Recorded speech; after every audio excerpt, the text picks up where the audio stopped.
ये वज़ीर मुमलिकत बराए खारजा उमूर हिना रब्बानी खर इस्लामाबाद में प्रेस कॉन्फ्रेंस कर रही हैं। About the comprehensive reforms that have been carried out in Pakistan in the AML-CFT domain and the sustained momentum of our efforts and the result of the efforts also. Because as you can see, the first action plan took us much longer. This action plan we have actually ended before timeline, and this is something which was very well recognized throughout the plenary by all the members. Pakistan's positive and speedy progress was greatly appreciated and welcomed by FATF members. Now FATF has acknowledged completion of both action plans by Pakistan, the progress made and recognized by our commitment to improve our AML-CFT systems. Consequent to the fruitful discussions held in the plenary, the FATF has decided by consensus that Pakistan has addressed all technical benchmarks and has completed all requirements of both action plans, that of 2018 and that of 2021. As a result of this, what we consider to be no less than a Herculean feat and a remarkable achievement, FATF has now authorized an on-site visit of its technical team to Pakistan to validate the process of implementation of reforms. Now let me emphasize over here, because there might be some confusion. This is part of the procedure of taking Pakistan out of the grey list. When you authorize a country's removal from the grey list, the second step is, or the first step is, that you authorize an on-site technical evaluation, which has been done in this plenary. The successful completion of FATF action plans and its formal endorsement by FATF means that Pakistan is one step away from exiting the grey list, inshallah. The on-site visit is a procedural requirement. It marks the beginning of the end process that will eventually culminate in the exit of Pakistan from the FATF's grey list, inshallah, and hopefully forever. We are closely working with FATF to arrange the on-site visit at mutually convenient dates with a view to conclude the entire process before the October plenary 2022. During our interactions on the sidelines of the FATF plenary, we stressed Pakistan's high-level political commitment to strengthen our AML-CFT regime and bring it at par with global standards.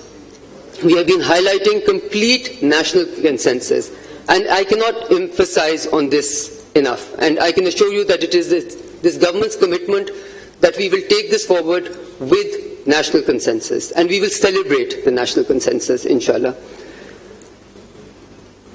I want to take this opportunity to also stress once again cooperation with FATF and the international community is grounded in a strategic objective, in our own strategic objective of strengthening our economy and improving its integration with the international financial system. I am confident that with this good news from FATF, it will restore confidence in our economy and will give us a much needed boost, improve investment climate and a robust AML-CFT compliance systems. I also want to acknowledge, in fact I really want to emphasize on the tireless efforts of our teams who have really done a tremendous job and burnt the midnight oil in achieving all of these strenuous, difficult, complicated targets. This is indeed a whole-of-country response, and I think that is something to celebrate. Multiple departments, agencies, both at the federal and provincial levels, have contributed to this national cause. It also demonstrates that when we work together, all of country, all of nation, we can achieve sometimes what is considered to be impossible. I also want to say that this is going to be a cross-government effort. I really want to emphasize that because I know a lot of talk has been done about it. This is an effort for the state of Pakistan. Governments will come and go, but Pakistan's consensus and Pakistan's efforts on this, I hope, will continue in stride. I want to convey our gratitude to our international partners and friends for their understanding, for their constant support and cooperation throughout this lengthy, arduous process. By the grace of Allah, Pakistan is in a position now that it can not only can it sustain its trajectory of reforms well into the future, but also really, and that's what we look forward to, provide guidance and technical support to other countries in this area. We feel we are a little bit ahead of the curve. In fact, we are quite ahead of the curve. We want to sustain that. We want to sustain that place, continue to be ahead of the curve, to remain there. And really be in some ways a model for other countries to follow. I know that we are far ahead within the financial regulatory systems, within CFT legislation, within AML legislation, within the PAC, within the region, but we're also looking very good when you compare us against international benchmarks. And I'm sure that we will be fully prepared for on-site visit, and we will exit the grey list at the earliest, inshallah. With that, I come to the end of my statement, but I want to emphasize over here one thing that we as a nation must remember and respect. That is some issues related to the confidentiality requirements within this. In the past, I want to emphasize this at the very outset, in the past, our urge to share news has harmed us.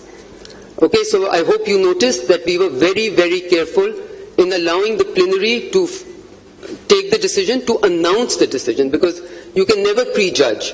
And any time you try to prejudge and speak before your time, it has always come back to hurt you. So this, as a nation, not only as a government, is something that we need to do well in order to complete the start of the end. And this will not be the end, because this will be, inshallah, then a new beginning, where Pakistan is looking towards strengthening its own systems according to its own requirements, and get out of the requirements of having to report to others, but continue to report to itself. Thank you, Madam Minister. I'm here to facilitate